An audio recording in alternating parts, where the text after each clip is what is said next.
क्योंकि आपको पता है कि एक एवरेज स्टूडेंट भी टॉपर बन जाता है। भले वो जब टॉपर बन जाए तो कहे कि हम साल भर बहुत मेहनत किए थे, दिन रात पढ़ाई करते थे, पर्व त्योहार में भी छुट्टी नहीं लेते थे, पर्व त्योहार में भी पढ़ते थे। लेकिन सच्चाई यही होता है कि जैसे आप पढ़ते थे वैसे वो भी पढ़ते थे। अंतर बस इतना हुआ कि परीक्षा के 3-4 महीना पहले से वे थोड़ा सा ज्यादा डेडिकेट हो गए थे। और ये परीक्षा का जो 3-4 महीना पहले का समय होता है ना, वो बहुत ही ज्यादा ठंड का समय होता है, जिसमें कि अपने बिस्तर पर से उठ करके पढ़ना एक बहुत ही बड़ा चैलेंजिंग काम होता है। लोगों को बेड पर से उठने में ना बहुत ज्यादा कष्ट होता है। ऐसा लगता है कि मानो कितना पर्वत जो टूटा उसका दुख जो है ना वो हमारे ऊपर आ गया है। अगर कोई सुबह सुबह 6 बजे आपको आकर के उठा दे तो ऐसा लगता है कि भाई दुनिया का सारा दुख हमारे सर पर ही आकर के है। या फिर आपको ऐसा लगेगा कि बाकी दूसरे के मम्मी पापा ऐसे नहीं करते हैं, हमारे मम्मी पापा क्यों इतनी सुबह सुबह उठा देते हैं। एक बच्चे से हम बातचीत कर रहे थे, वो बच्चे से पूछे कि बताओ भाई कैसे पढ़ते हो कि तुम्हें याद नहीं होता है, कैसे पढ़ते हो, बताओ कितने बजे उठते हो। तो सर 6 बजे उठ जाता हूं। अच्छा 6 बजे उठ करके करते क्या हो भाई। सर 6 बजे उठता हूं और पढ़ना शुरू कर देता हूं। हम कि भाई ऐसे नहीं होता है, ऐसे नहीं होता है। हम कि पढ़ते कहां पर हो बताओ, कुर्सी पर बैठ करके पढ़ते हो। तो नहीं सर, सुबह सुबह उठते हैं और जिस बेड पर हम सोए रहते हैं ना, एकदम कंबल ऐसे करके ओढ़ लेते हैं, इस प्रकार से देख लीजिए, इस प्रकार से कंबल ओढ़ लेते हैं और कंबल ओढ़ करके पढ़ना शुरू कर देते हैं। हम कि यार 10,000 साल भी पढ़ोगे ना फिर भी इस प्रकार से याद नहीं होगा। 10,000 साल भी पढ़ लोगे फिर भी याद नहीं होगा। इसके लिए कुछ तरीका होता है। सबसे बड़ा चीज तो है बाबू कि ठंडा में लोगों को आलस बहुत ज्यादा आता है। अगर सुबह सुबह बात किया जाए ना तो 8-9 बजे से पहले तो उठने का मन नहीं करेगा आपको। 6 तो कब बज जाएगा, 7 कब बज जाएगा पता नहीं चलेगा, ठीक है ना। 6-7 बजे आपको पता ही नहीं चलेगा कि सुबह हो गया है। 8 बजेगा 9 बजेगा तब लगेगा कि हाँ अब उठना चाहिए। तब तक पता चलता है कि जाओ आधा दिन ही खत्म। क्योंकि ठंडा में एक तो ऐसे ही दिन बहुत छोटा करता है, रात बड़ा करता है। तो भाई रात भर सोने में बिता दिए, दिन का भी कुछ हिस्सा सोने में भी बिता दिए, तो फिर पढ़ाई कब करोगे। और जो एवरेज स्टूडेंट होते हैं, जो अपने काम के प्रति डेडिकेटेड हो जाते हैं, वो इसी ठंड में थोड़ा सा अगर मेहनत कर देते हैं, अपने शरीर को अगर कष्ट दे देते हैं ना, तो फिर वो टॉपर बन जाते हैं। क्या बन जाते हैं, टॉपर बन जाते हैं। एक यूपीएससी का स्टूडेंट का हम इंटरव्यू सुन रहे थे, आप लोग को पता होगा यूपीएससी एग्जाम के बारे में। दिल्ली का एक स्टूडेंट जिसका इंटरव्यू हम देख रहे थे, उसने कहा कि दिल्ली में बहुत ज्यादा ठंड पड़ती है, ठीक है ना, दिल्ली में बहुत ज्यादा ठंड पड़ती है।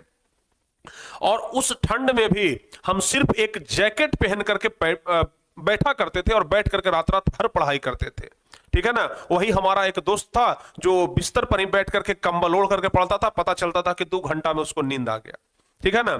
तो सबसे पहला चीज, जो एवरेज स्टूडेंट होते हैं ना, वो अगर आलस में रह गए तो वो कभी टॉपर की राह में नहीं जा सकते हैं। लेकिन अगर वही एवरेज स्टूडेंट अगर आलस को छोड़ दिए ना तो वो एक टॉपर स्टूडेंट बन जाते हैं। तो ठंड के लिए ना 3 चीजें आपको ध्यान में रखनी है, समझ गए ना। 3 समस्या है। देखिए सबसे पहला समस्या तो ये होता है ठंड में, सबसे पहला समस्या तो ये होता है ठंड का कि नींद बहुत ज्यादा आएगा, ठीक है ना। ठंड में नींद ज्यादा आती है, ठीक है, बहुत ज्यादा नींद आएगा। रात में आप 7, 8, 9 बजते बजते सो जाइए, पता चलेगा कि सुबह में 9 बजते बजते नींद खुला, यानी कि 12 घंटा 14 घंटा लोग सोते रह जाते हैं। कंबल में से निकलने का मन नहीं करता है, लगता है कि बस कंबल में ही घुसे रहें और इसके अंदर ही खाना पीना सब कुछ अगर हो जाए तो ज्यादा बढ़िया है। तो लोग कंबल में ही अंदर ही घुसे रहना पसंद करते हैं। दूसरा क्या है, दूसरा है कि ठंडा में पढ़ने का मन नहीं करता है, ठीक है ना। पढ़ने का मन नहीं करेगा। क्यों नहीं करेगा, इसके पीछे भी कारण है, वो कारण हम आपको बताएंगे। और तीसरा कारण है बाबू एकदम जीरो मोटिवेशन, ठीक है ना, जीरो मोटिवेशन। ये 3 कारण है और इन्हीं 3 कारणों की वजह से ना बच्चे ठंड में नहीं पढ़ पाते हैं।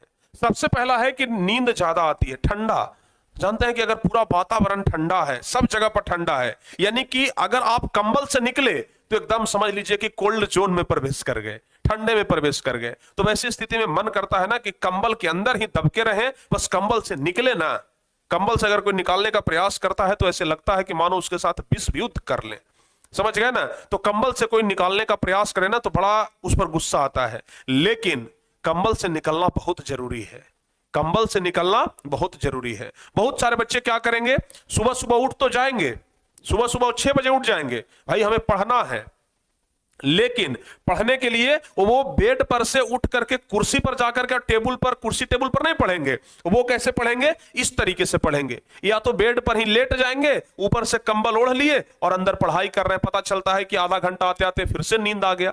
या फिर बहुत सारे बच्चे अगर बैठ करके पढ़ते हैं तो जिस कंबल को ओढ़े हुए थे रात भर, उसी कंबल को पूरा एकदम लपेट लेते हैं और थोड़ा सा बस फेस दिखाते हैं और फेस से पढ़ाई करते रहते हैं। पूरा शरीर अंदर है और बस फेस। अरे भाई, जब तक शरीर को कष्ट नहीं दोगे ना तब तक नींद आएगा, ठीक है ना। अब पूरा शरीर को एकदम ढके हुए हैं, शरीर तो एकदम गर्म है, जब पूरा शरीर गर्म रहता है ना तो फिर नींद आ जाता है। तो इसलिए ठंडा में अगर पढ़ाई करना है तो शरीर को पूरा गर्म नहीं करना होगा, जितना देर कम से कम पढ़ाई करना है, थोड़ा बहुत आपको ठंड लगते रहना चाहिए, तब जाकर के पढ़ाई आप कर सकते हैं, ठीक है ना। थोड़ा बहुत ठंड लगते रहेगा तो पता चलेगा कि नींद नहीं आ रहा है, और नींद नहीं आ रहा है तो फिर आपका पढ़ाई होते रहेगा। अच्छा, नींद बहुत ज्यादा आता है, इसके पीछे का एक और कारण है, ध्यान से सुनिएगा। नींद ज्यादा आता है, इसके पीछे का एक और कारण है कि ठंड में लोग पानी बहुत कम पीते हैं, पानी बहुत कम पीते हैं। तो अगर आप चाहते हैं कि सुबह सुबह उठ जाएं और उठ करके पढ़ाई करें और नींद भी ना आए, तो इसका एक उपाय है कि आप पानी ज्यादा पिए, ठीक है ना, पानी ज्यादा पिए। गर्मी के दिन में तो लोग ऐसे भी पानी ज्यादा पीते हैं, गर्मी के दिन में तो लोग पानी ज्यादा पीते हैं, लेकिन ठंडी के दिन में ना मुश्किल से 1 लीटर 1.5 लीटर लोग पानी पीते होंगे, 1-1.5 लीटर, ठीक है ना, जबकि शरीर को चाहिए कितना, 4 से 5 लीटर। तो इसलिए ठंडी में ऐसा लगता है ना कि आलस आ रहा है, शरीर में एनर्जी नहीं मिल पाता है, एनर्जी मिलता ही नहीं है ना, क्योंकि आप पानी तो भाई पानी आप पी ही नहीं रहे हैं, और शरीर के लिए पानी ज्यादा जरूरी है। 1 लीटर 2 लीटर पर पूरा दिन क्या काम चला रहे हैं, तो जबरदस्ती अगर बिना तेल के गाड़ी चलाइएगा तो कितना देर तक चलेगा, गाड़ी तो बंद हो ही जाएगा ना। उसी प्रकार से हमारा शरीर है, पानी ज्यादा पीजिए, आपको नींद नहीं आएगा, ठीक है ना, पानी ज्यादा पीजिए, नींद नहीं आएगा। पढ़ने का मन नहीं करता है, इसका सबसे बड़ा कारण है कि आप कंबल के अंदर हैं, समझ गए ना, आप क्या है, कंबल के अंदर है, बाहर में बहुत ज्यादा ठंड है, पढ़ने का मन नहीं कर रहा है। वही अगर एक टॉपर स्टूडेंट होगा ना, जो टॉप करेगा, पता नहीं चलेगा कि कौन टॉप करेगा, एक एवरेज स्टूडेंट टॉप कर जाएगा, बाद में पता चलेगा कि खूब बोल रहा है कि हम तो दिन रात पढ़ते थे, जबकि कोई ऐसा बात नहीं था। एवरेज स्टूडेंट ही होता है और वही टॉप करता है, और इसके लिए आपको कंबल से बाहर निकलना होगा, ठीक है, कंबल से बाहर निकलना होगा, कंबल से बाहर निकलिए। कंबल से बाहर नहीं निकलेंगे ना तो कुछ नहीं होगा, कुछ नहीं हो पाएगा। और तीसरा है बाबू जीरो मोटिवेशन, इसके लिए आपको मेंटली मजबूत होना होगा, मेंटली पावर आपको बढ़ाना होगा। ये मेंटली पावर कैसे बढ़ेगा, ये मेंटली पावर कैसे बढ़ेगा, जैसे होता क्या है कि बच्चे तो सुबह सुबह उठ जाते हैं पढ़ने के लिए, या फिर दिन में किसी भी टाइम जब पढ़ने के लिए बैठते हैं ना, तो उनका दिमाग कुछ देर तक तो काम करता है, कुछ देर बैठे, जैसे एक रूटीन बनाए कि हमें 9 बजे से बैठना है पढ़ने के लिए। जब 9 बजता है तो 9 बजे बैठते समय, जिस समय वो बैठ रहे हैं ना, एकदम साइकोलॉजी बता, फैक्ट बता रहे हैं, जिस समय वो पढ़ने के लिए बैठते हैं ना, उस समय कहते हैं कि अब तो भाई बैठ रहे हैं पढ़ने के लिए, अब हमें 3-4 घंटा मोबाइल नहीं देखना है, 4 घंटा पढ़ेंगे, पहले ही मोबाइल देख लेते हैं, और पहले ही मोबाइल को निकालते हैं, और पहले ही मोबाइल को निकाल करके देखना क्या कर देते हैं, शुरू कर देते हैं कि देख लेते हैं 5 मिनट क्या क्या नोटिफिकेशन सब आया है, उसके बाद बंद करके आराम से क्या करेंगे, पढ़ेंगे। लेकिन पता चलता है कि उस नोटिफिकेशन को देखने के चक्कर में उनका घंटों कब निकल जाता है, कुछ समय का पता नहीं चलता और उनका समय बर्बाद हो जाता है। तो सबसे पहला चीज आपको मेंटली पावरफुल होना है कि नहीं, अगर हम बैठ रहे हैं पढ़ने के लिए तो हमें हर हाल में पढ़ना है, पढ़ने के अलावा और कुछ नहीं करना है, समझ गए ना। तो ये मेंटली मजबूत होना होगा।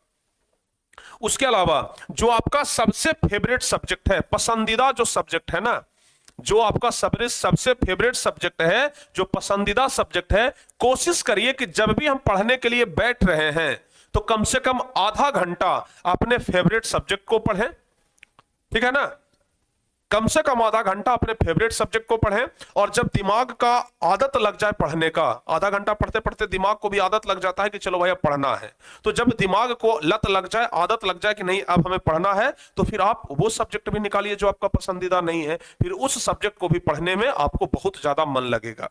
तो इन सब चीजों का आप लोगों को ध्यान रखना है, तब जाकर के ठंड में पढ़ाई कर पाएंगे। नहीं तो ठंड में पढ़ाई करना बहुत ही चैलेंजिंग काम है, सब लोगों से नहीं हो पाता है, ठीक है ना। इसलिए एक बढ़िया पढ़ने वाला छात्र भी ना कमजोर बन जाता है इस ठंड के कारण। ठंड आपका सबसे बड़ा दुश्मन है, नहीं तो फिर कह लीजिए कि सबसे अच्छा दोस्त भी है।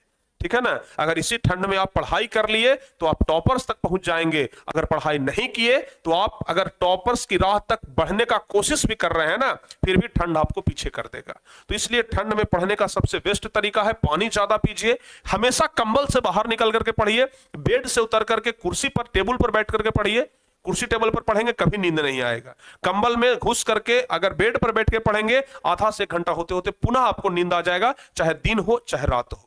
तो इसलिए इन सब चीजों का अगर खास ख्याल रख करके आप पढ़ाई कर रहे हैं तो कभी आपको दिक्कत नहीं होगा और ठंड में भी आप बेहतर तरीका से पढ़ के परीक्षा में बेहतर स्कोर ला सकते हैं। तो कमेंट करके जरूर बताइएगा कि किनके किनके साथ ये सब दिक्कत हो रहा था, और क्या जो हम उपाय बताए हैं वो उपाय के बाद अगर आपके अंदर कुछ बदलाव आया है तो इस वीडियो के नीचे आकर के कमेंट जरूर करिएगा। ठीक है। तो जिनके जिनके अंदर ये सब प्रॉब्लम था वो वीडियो के नीचे आकर के कमेंट करिएगा कि हाँ सर हमारे पास भी ये प्रॉब्लम था और अब हम इस प्रॉब्लम से निकल जाएंगे। ठीक है ना। तो आप लोग जरूर करिएगा। अगर आप 0% फोकस कर पा रहे हैं तो ये गारंटी है कि आप 100% फोकस करने लग जाएंगे। ठीक है ना। 100% फोकस करने लग जाएंगे। तो चलिए बताइए आप लोग जल्दी से ये वीडियो आपको कैसा लगा, कमेंट करके जरूर बताइएगा। ठीक है। मिलते हैं हम आपसे किसी और नेक्स्ट वीडियो में, तब तक के लिए जय हिंद, धन्यवाद।